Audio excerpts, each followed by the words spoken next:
well. So what's changed from last week at Prime Minister's Questions when he said that he took Nadhim Zahawi at his word?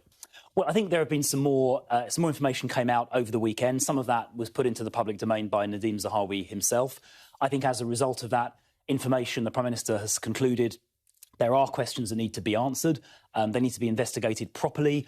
And that's why he's got the independent advisor on ethics to initiate this investigation. That's the right thing to do. So the Prime Minister didn't know about the investigation into Nadhim Zahawi when he appointed him as chairman? My understanding is that when the Prime Minister appointed Nadhim Zahawi, his understanding was there were no outstanding tax issues at that time.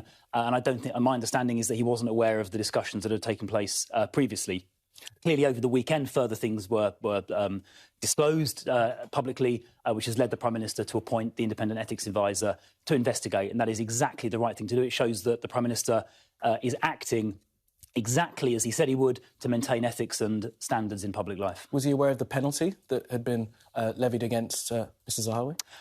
I don't believe so, but as I say, what we need to do is get these facts fully investigated, properly, thoroughly, because you and I don't know, frankly, exactly what happened, because people's tax affairs are rightly private. Completely right. Exactly. Yeah, and that's why it's really appropriate that the independent ethics advisor properly looks into this, because you and I would be speculating otherwise.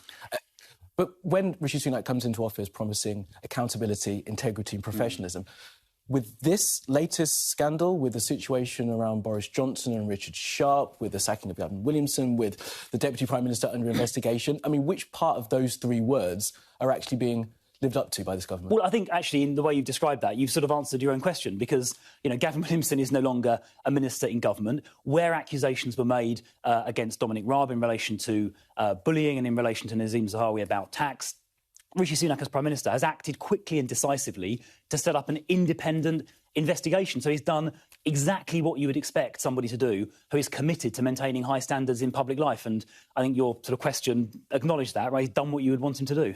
OK, let's move on to